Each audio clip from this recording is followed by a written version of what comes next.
Despite the challenges, African financial institutions are increasingly making their mark on the world stage. With the withdrawal of international competitors, this is an opportunity to expand on the continent and beyond. However, they must manage growing public debt, meet climate challenges, find new sources of financing, and adapt to changing regulations. The players in African finance are not turning their backs on these problems. They exchanged ideas for 2 days here in Lomé, Togo, during the Africa Financial Industry Summit.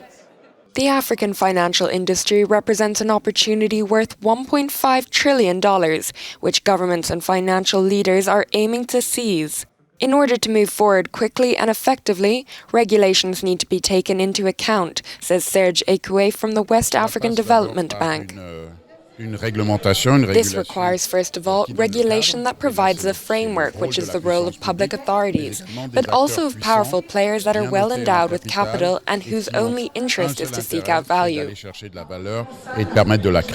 create value, obtaining loans is essential, but in sub-Saharan Africa, borrowing on the international markets costs up to 2.1% more than elsewhere, placing a burden on the continent's governments. The rating agencies do not consider certain structural factors.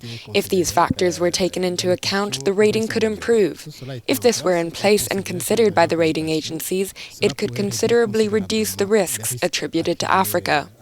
Another system promoted by this finance summit is the tokenization of assets, transforming them into digital tokens that can be exchanged on the internet. We're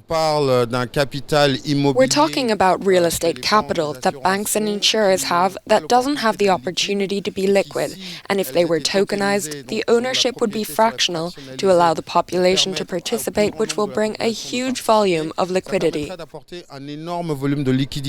Another major topic is cyber insurance, which is arousing keen interest among African insurers in the face of almost 2,000 cyber attacks a week. Insurance operators, including regulators and reinsurers, need to think about the appropriate products to bring to this sector, but also how they can be responsive, and how information should be shared in this industry to ensure that we provide a quality offering to respond to these cyber attack and cybersecurity problems. In just 3 years, the summit, organized by Jeune Afrique, has become a major event, bringing together over 800 leaders in African finance, including bankers, insurers, regulators, and public decision makers.